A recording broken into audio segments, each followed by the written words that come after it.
Hello အားလုံးမင်္ဂလာပါကျွန်တော်ဒီနေ့ပို့ချပေးမယ့် essay သင်ခန်းစာကတော့ကျွန်တော် connection နဲ့ formatting အကြောင်းလေးဖြစ်ပါတယ်။အဲဒီ connection နဲ့ formatting ရဲ့ပြန်မှာလဲဆိုကျွန်တော် home tab ထဲကနေပြီးတော့ဒီမှာပေါ့နော် connection နဲ့ formatting okay ဒါလေးကအသုံးပြုမယ်ဆိုကျွန်တော်တို့အသုံးပြုမဲ့ data လေးတွေကို select ပေးထားဖို့လိုတယ်။ဥပမာကျွန်တော် save man နဲ့ရေးထားတယ် January February သူတို့ရဲ့လအချိန်လိုက်ရောင်းရတဲ့ငွေအမောင်းလေးရေးထားတယ်ပေါ့နော်။အဲ့တော့ကျွန်တော်တို့connection formatting ဆိုတာကျွန်တော်လိုချင်တဲ့ຢာလေးတွေကိုရှာကြည့်မယ်ပြီးရင်တော့ highlight လေးနဲ့ပြပေးမယ်ပေါ့နော်ဒီပုံစံတိုင်းလေးကိုအသုံးပြုရတာပါအဲ့တော့ကျွန်တော်တို့ဒီမှာ January လကိုအရင် selection ပေးလိုက်မယ် connection formatting ကိုဝင်မယ် highlight ပေါ့နော် highlight series ပေါ့ဒီမှာ greater than less than အများကြီးရှိရနော်သူကပထမဆုံးကျွန်တော် greater than ကိုရင်သွားကြည့်မယ် greater than နဲ့လိုက်ရင်သူကဒီမှာကျွန်တော်တို့1000ထက်တွေကိုသူကဒီမှာ highlight လေးနဲ့ပြသွားတယ်ကျွန်တော်လိုချင်တဲ့ဟာဥမာဒီမှာ2000ရေးလိုက်မယ်10ရာ1000ဆိုရင်သူက2000ရဲ့အထက်တွေကို highlight လေးနဲ့ပြပါနော်ဒီ highlight လေးတွေကိုကျွန်တော်တို့ကဒီ color လေးတွေကိုလည်းလိုချင်တဲ့အတိုင်း format ချလို့ရတယ် custom format ဆိုပြီးတော့ဒီမှာပေါ့နော် color လေးတွေဥမာအဝါရောင်လေးနဲ့ချမယ်ဆိုအဝါရောင်လေးပေါ့ okay ပေးမယ်ကျွန်တော်ကဒါ greater than 2000ဖြစ်တဲ့အတွက်ကြောင့်မို့2000ရဲ့အထက်တွေကိုသူကပြပါနော်ပြီး okay နှိပ်ပေးလိုက်မယ်ဟုတ်ပြီနော်ဒါ2000ရဲ့အချက်တွေနောက်ခု February ကိုကျွန်တော် select ပေးလိုက်မယ်ကျွန်တော် correctional formatting ဝင်မယ်ဒီကတော့လက်တန်းနဲ့တွားမယ်နော်လက်တန်းဆိုအငယ်လေးတွေကိုရှာမယ်ဒါထက်အငယ်လေးပေါ့ဥပမာကျွန်တော်1000ထက်အငယ်လေးပေါ့နော်ခု10ရာ1000 1000ထက်အငယ်ဆိုဒါ1000ထက်ငယ်တဲ့ဟာတွေကို highlight လေးနဲ့ပြပါနော်ဒီပုံစံတိုင်းလေးကိုကြည့်လို့ရပါတယ် conditional formatting okay ဒါစသောလိုပဲဒါဒီ color မကြိုက်ဘူးဆိုစိတ်ကြိုက် color ကိုဒီကနေ custom format ကနေချလို့ရနော်လောဆယ်တော့တိုင်းလေးပဲထားပါ okay ဒါတောင်းတဲ့အငယ်လေးကိုကျွန်တော်တို့ conditional formatting နဲ့စစ်ကြည့်ရပါအခုကျွန်တော်တို့မလာဟိုနော်ဒီကတော့ equal to ညီမျှတဲ့ဟာကိုကျွန်တော်ရှာမယ်ပေါ့ညီမျှတဲ့ဟာကျွန်တော်တို့ဒီထဲမှာပေါ့ဥပမာ2400ရှာပါ2400လေးလေး2400ဆို2400နဲ့ညီတာကိုသူက highlight ပြပါเนาะဒီပုံစံအတိုင်းလေးသုံးပြရတာပါဟုတ်ပြီဒီကနာမည်လေးကျွန်တော်တို့ save man လေးတွေပေါ့เนาะနာမည်လေးကိုကျွန်တော် selection ဆွဲလိုက်မယ် connection formatting နဲ့ဝင်မယ်ဒီမှာ test content ဆိုတာတော့ test နဲ့ပတ်သက်တဲ့ပေါ့နော်စာသားလေးတွေကိုကျွန်တော်တို့ရှာတယ်နာမည်လေးဥမာကျွန်တော်ဒီမှာမိုးမိုးရေးထားတယ်မိုးမိုးနဲ့ပတ်သက်တာရှာတယ်မိုးမိုးမို့ပဲတခြားကျွန်တော်ဝင်းကိုကြည့်လိုက်မယ်ဝင်းဆိုတာလည်းကျွန်တော်ဝင်းတဲ့ဟာကိုသူကတန်းပြီးတော့ highlight ပြပြီ highlight ပြပြန်နော်တန်းပြီးတော့ဒီမှာအခြားနာမည်ရေးကြည့်မယ်ဥပမာမိုးမိုးဟုတ်ပြီဆိုဆိုရင်ဆိုကို highlight ပြပါနော် okayဒါကကျွန်တော် conditional formatting ဒီ highlight cell တွေอ่ะဗောနော် highlight cell တွေအားတွေဗောကြီးတာတွေရှာလို့ရတယ်ငယ်တာတွေရှာလို့ရတယ်ဒီမှာနှစ်ခုကြားမှာရှာလို့ရတယ်ဒါနားလည်ပါနော် equal to ညီမျှတဲ့ဟာရှာရင်လည်းရနော် okay ဒီလိုရှာထားပြီးတော့ကျွန်တော်စစ်ထုတ်ထားတဲ့ဟာတွေကျွန်တော်ပြန်ဖြည့်ချင် conditional formatting ဝင်မယ်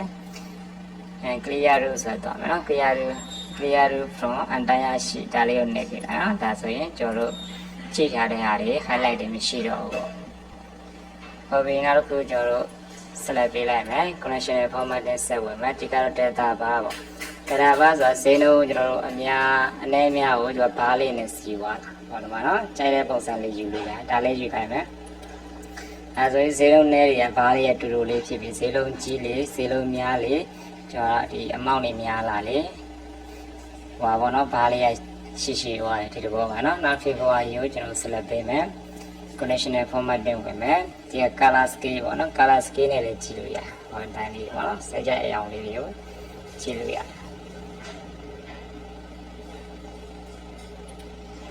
ဟုတ်ပြီနောက်တစ်ခုသွားမယ်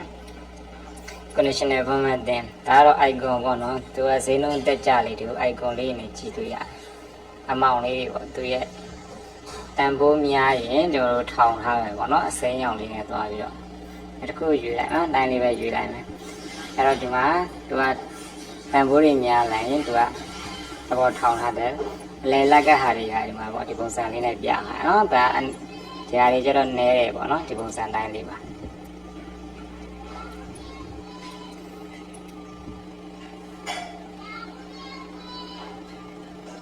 ဟုတ်ပြီနော်တခြားပုံစံတွေလည်းဒီမှာရွေးလို့ရအောင်ဒီမှာဒီတိုင်လေးနဲ့ဆိုလဲဒီမှာစင်းတို့နဲများလိုက်ကိုသူကစင်းတို့များသွားရင်ကျွန်တော်တို့တန်ဖိုးတွေများသွားရင်သူကအပြည့်ပေါ့နော်တိုင်လေးတွေဒီမှာရှင်းရင်ဒါလေးကြည့်လို့ရတယ်နော်ဒီကတော့ conditional formatting ဆိုတော့လိုချင်တဲ့ຢာလေးရှာမယ်ပြီးရင်ကြည့်မယ်ပေါ့ highlight လေးနဲ့ကြည့်မယ်highlight ကြည့်မယ်ဒီမှာကျွန်တော်ဒီຢာလေးကို January လရဲ့ select ပေးမယ် conditional formatting နဲ့ဒီမှာdot photo ပေါ့နော်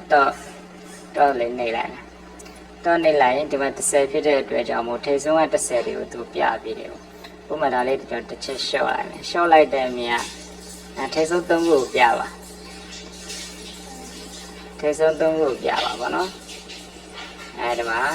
စင်းတို့မြင့်နဲ့3ခုကိုပြတယ်600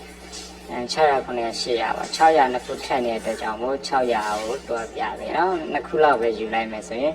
800နဲ့900ဒီဇန်နဝါရီလမှာအမြင့်ဆုံးသူပြတယ်နော်ဒါတော့ရွေးထားတာဒီမှာကျွန်တော်တို့5ခုလောက်ထားလိုက်မယ်5ခုထားမယ်ဆိုရင်5ခုသူရွေးပြီးအမြင့်ဆုံးတွေသူရွေးပြီးသွားတယ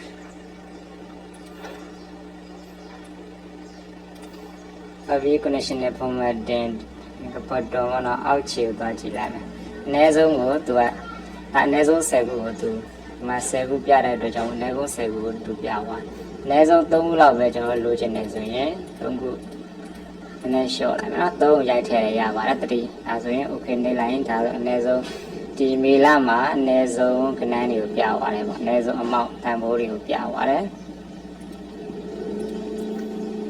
ဒီနော်ဒါ conditional formatting ကိုနားလည်မထင်နဲ့ကိတာတဲ့အကြီးတွေကြည့်လို့ရတယ်အငယ်တွေကြည့်လို့ရတယ်ထိပ်ဆုံးတွေကြည့်လို့ရတယ်အောက်ဆုံးကကြည့်လို့ရတယ်ဘားလေးနဲ့လည်းကြည့်လို့ရတယ်ပေါ့နော်ဟုတ်ပြီကျွန်တော်ဒီလို conditional formatting နဲ့လောက်ထားတယ်ပြန်ဖြောက်ချင်ရင်conditional formatting နဲ့ဝင်ပြီးတော့ clear ပေါ့ clear root ဒါတော့ clear root from slash ဆိုတော့ကို select ပေးထားတဲ့ဟာတွေကိုပဲသူကပြန်ဖြတ်ပေးတယ်ပေါ့အောက်ကဟာဆိုရင်တော့ဒီတစ်ခုလုံးကိုသူကဖြတ်ပေးတယ်ဒါပဲနှိပ်လိုက်ပါနော်ဒါဆိုရင်ကျွန်တော်တို့ရဲ့ conditional formatting နဲ့ format ချထားတဲ့ highlight တွေမရှိတော့ဘူးเนาะ